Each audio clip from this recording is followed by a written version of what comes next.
السلام عليكم. اللهم صل وسلم على سيدنا محمد صلى الله عليه وسلم. حلقة جديدة ويوم جديد وجمعة مباركة على حضراتكم. حلقة مهمة جدا جدا. هنتكلم عن صفقة تبادلية ما بين الزمالك والمصري البورسعيدي. هقول لك كل التفاصيل بتاعتها. وحسام مطلوب في بيراميدز مقابل رمضان. وهنتكلم عن تحرك جديد من نادي الزمالك بالنسبة لأرض أكتوبر وتشكيل الزمالك اليوم وأخبار وكواليس تهم كل الزملكاوية. ولكن في البداية محتاجين الدعم باللايك والشير رجالة عشان الفيديو يصل لكل اخواتي وكل حبايبي في كل مكان. خليني ابدا معاك على طول اولى الاخبار والكواليس اللي بتدور في حلقه النهارده رجاله بالزمالك وديك ضافه. النهارده ان شاء الله رجاله الساعه 6 مساء بتوقيت القاهره مباراه العوده في الكونفدراليه ما بين الزمالك وديك ضافه. كلكم عارفين ان مباراه الذهاب انتهت بنتيجه فوز الزمالك بنتيجه 6-0. النهارده مباراه العوده يانج فيريرا المدير الفني تقريبا داخل بالقوه الضربه بتاعته في المباراه. يعني هو الراجل واضح ان هو مش معتمد النتيجه الاولانيه، لا عايز يكسب تاني 6 او اكتر يعني. ويانيك فيريرا اعلن امبارح عن قائمه المباراه بتاعت النهارده. وقائمه مباراه الزمالك امام ديكا ضاها طبعا النهارده جاءت كالاتي: في حراسه المرمى يا جماعه 3 حراس: محمد صبحي ومحمد عواد ومحمود الشناوي. دول ال3 حراس اللي موجودين في قائمه الزمالك. في خط الدفاع عمر جابر، بارون والشنك، محمود حمد الونش، حسام عبد المجيد ومحمد اسماعيل واحمد فتوح ومحمود بن تايج. في خط الوسط محمد السيد، سيف فاروق جعفر، عبد الله السعيد، ناصر ماهر، احمد حمدي وعبد الحميد معالي، احمد شريف، شيكو بنزا، اخوان بزيرة، عدي الدباغ، سيف الدين الجزيري وعمرو ناصر. دي القايمة اللي أعلن عنها يانيك فاريرا. طب مين المستبعدين؟ في مفاجأة مدوية يانيك فاريرا استبعد 4 لعيبة والأربعة في مركز الديفندر بتوع الدايرة، الأربعة ديفندرات. استبعد محمد شحاتة، واستبعد عماد نبيل دونجا، واستبعد محمود جهاد، واستبعد أحمد ربيع. دول الأربعة اللي استبعدهم يانيك فاريرا، بالإضافة لآدم كايد لعدم الجاهزية وناصر منسي أيضا لعدم الجاهزية. فدول ال6 لعيبة اللي تم استبعادهم مع السابع بتاعهم اللي هو المهدي سليمان وصلاح الدين مصدق. يبقى كده 8 لعيبة تم استبعادهم من قائمة المباراة. اكتب لي في الكومنتات وقول لي يعني ايه التشكيل المتوقع او اللي انت شايفه مثلا يناسب المباراة النهارده. مع ان الراجل يعني المفروض هيدي بعض اللعيبه اللي ما بتلعبش، ولكن واضح ان هو نازل بالقوه الضربه بتاعته في مباراه اليوم. فده بالنسبه ليانيك فاليرا والمباراه. التشكيل من وجهه نظرنا هيبقى عفوا محمد صبحي وحسام عبد المجيد، محمود حمدي الونش، عمر جابر، احمد فتوح، عبد الله السعيد، محمد السيد، ناصر ماهر، خوان بزيرة، احمد شريف. وخط الهجوم لو عدي الدباغ جاهز هيبدأ بيه لان هو بيحب عدي الدباغ، مش جاهز هيبدأ بعمر الناصر. ده التشكيل المتوقع لمباراة الزمالك اليوم. تمام يا جماعة؟ تمام. النادي الاهلي امبارح لما عرف ان في خبر اتسرب ان عماد نبيل دونجا هيكون موجود في السوبر المصري في الامارات، وان مفيش عقوبه عليه، وان الكلام اللي اتقال الفتره اللي فاتت ان في عقوبه على دونجا ده كلام من وحي الخيال. النادي الاهلي والميديا بتاعته وكل الدنيا ازاي يعني؟ ده كان في اجتماع مجلس اداره وكان في قرارات طلعت رسميه، ازاي ما يبقاش في ايقاف لدونجا؟ احنا بنهرج، هو انتوا بتكذبوا عليه؟ قلبوا الدنيا علشان يوقفوا دونجا بقرار رسمي. لان الزمالك بيعمل ايه؟ الله ينور. الزمالك ينتظر خطاب رسمي من الاتحاد المصري بموقف دونجا. وهم عملوا الفيلم اللي عملوه امبارح ده ليه؟ عشان بدل ما هاني ابو ريده ورفاقه ما يبعتوا خطاب للزمالك يقولوا لهم ان دونجا المفروض يلعب في السوبر، لا يقلبوا الايه ان دونجا موقوف، واحنا عملنا اجتماع يوم كذا كذا وخدنا قرار يوم كذا كذا وهذا القرار اهو، فدونجا موقوف.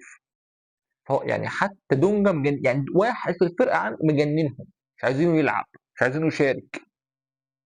فده بالنسبه للنقطه دي. ارض اكتوبر، انا بجيب لك كلام من الاخر، من ابو اخر.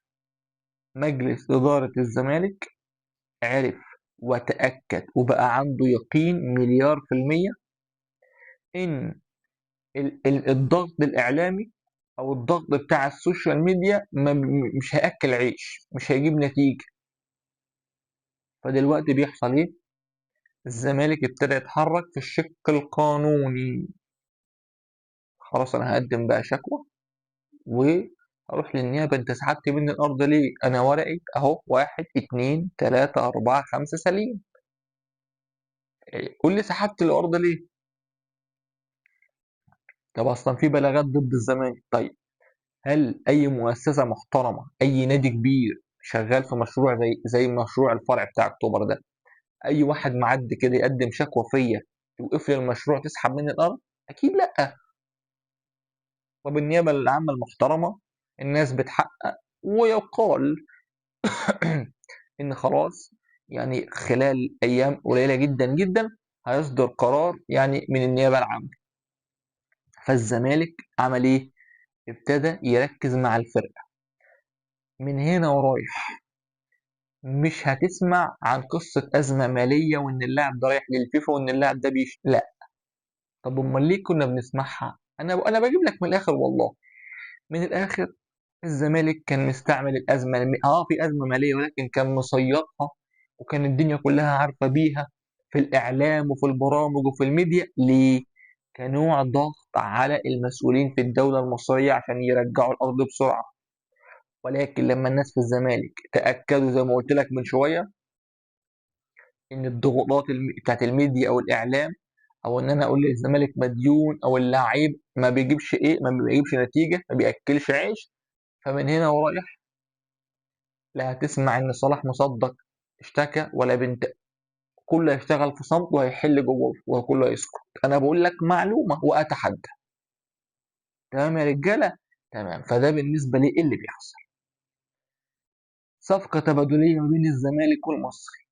ايه الحكايه ترى؟ وايه حكايه الصفقه التبادليه بين الزمالك والمصري وحكايتها ايه وتفاصيلها ايه؟ خليني اقول لك. المصري البورسعيدي كان عنده محمود جاد واتباع للبيراميدز. فدلوقتي الأخ نبيل الكوكي المدير الفني المصري متمسك إنه يجيب حارس مرمى. طيب المصري البورسعيدي لو بصيت في السوق كده مين حارس يقدر يشيل المصري؟ رقم واحد محمد عواد.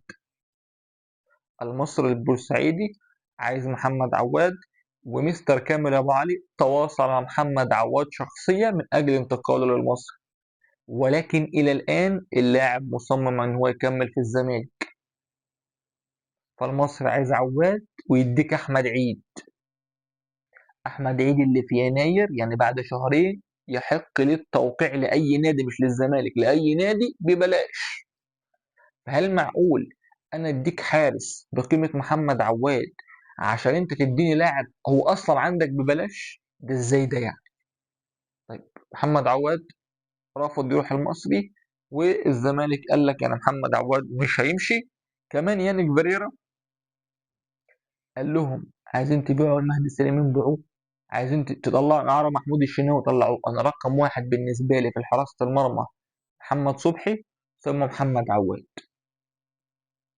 فالمهدي سليمان انا بقول لك في يناير يا اما هيمشي اعاره او الزمالك هيبيعه على حسب بقى المسؤولين مع الاتفاق مع المهدي نفسه هيتم تحديد الملف ده. فالصفقه التبادليه اللي كان عايز يعملها المصري انه ياخد عواد ويديك مين؟ يديك احمد عيد. والصفقه دي ده لو حصلت تبقى فضيحه. ليه؟ انا محمد عواد عقده لسه مكمل معايا مع الزمالك، انما احمد عيد ده في يناير يبقى خلص عقده، بلاش خلص، الا بقى لو هم جددوا له. انما في يناير احمد عيد ده يوقع على اي نادي ببلاش دون العوده للمسؤولين في مصر. تمام يا رجاله؟ تمام. خليني اتكلم معاكم. نادي الزمالك بيسأل ايه مصير عقوبات جمهور الاهلي بعد الاساءة لجمهور الزمالك والنادي الزمالك وكل ما هو زملكاوي الناس في الاتحاد المصري، المراقب بتاع المباراة ما كتبش أي تجاوزات ضد جمهور الأهلي، ولا حكم المباراة مصطفى الشهد.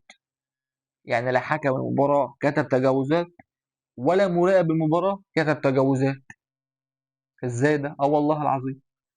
فدلوقتي الزمالك خد الفيديوهات وبعتها. ففي حيرة فين؟ في حيرة وقلق وخوف ان انا هوقع عقوبات على الاهلي عشان فيديوهات بعتها الزمالك. طب انا مش المفروض يبقى في مراقب المباراة كتب، ومش المفروض الحكم يكتب؟ فالناس متلخبطة، مش عارفين يعملوا ايه. مش عارفين يعملوا ايه. النهارده زي ما قلت لك الساعة 6 الزمالك يلعب مع دي قضاها. انا بقول لك جمهور الزمالك هيتحيى جمهور الاهلي تحية حلوة، تحية كويسة، تحية محترمة، يعني مش عيب ولا حاجة. ايه هي التحية؟ هتسمعوها النهارده بالليل. اللي انا عارفه ان جمهور الزمالك قال لك ان جمهور الاهلي ده جمهور محترم، احنا بنحبهم، فهنحييهم تحية حلوة يعني كده. اخواتنا الاهلاوية ناس محترمة على راسنا يعني. فده بالنسبة ليه اللي بيحصل. طيب خليني اتكلم معاكم يا جماعة، اقول لكم من ضمن التفاصيل اللي موجودة. هاني العتال او الاستاذ هاني العتال او سيادة النائب هاني العتال. طبعا كلكم عارفين ان الاستاذ هاني العتال كان مرشح، او كان مرشح نفسه في انتخابات نادي الزمالك في الدورة اللي فاتت دي، اللي كان دخل فيها حسين لبيب ورفاق. ولكن يعني ربنا ما كرموش، وهشام نصر كسب بفارق بسيط في الاصوات، وبناء عليه هاني العتال خرج. خليني اقول لك ان الاستاذ هاني العتال راح امبارح زيارة لنادي الزمالك. كمية أعضاء بتحب الراجل ده يا جماعة عدد لا يحصى. يا نهار أبيض، تقريبا كل اللي كان في النادي بيسلم عليه وبيحضنه وبيبوسه وبيتصور معاه وحكاية ورواية. طيب أنا ليه بجيب الحتة دي دلوقتي؟ لأن الأستاذ هاني العتال ينوي الترشح في الانتخابات القادمة في نادي الزمالك، يا إما على منصب الرئيس أو على منصب النائب على الأقل. طيب مجلس إدارة الزمالك الحالي لو ترشح، أنا بقول لك كلهم على بعض ال 12 عضو، سواء اللي فوق السن أو اللي تحت السن، لو ترشحوا كل واحد مش هيجيب 5 أصوات. يا باشا انسى. وهم عارفين، يعني أنا أقول لك حاجة، أول واحد مش هيترشح الكابتن حسين لبيب، لأن هو عارف اللي فيه، هو عارف اللي فيها. فبناء عليه مش هيترشح تماما يعني. تمام تمام. خليني أقول لك إن نادي الزمالك مطلع أحمد الجفالي، اللي احنا كنا جايبينه من نادي الاتحاد المنستيري التونسي.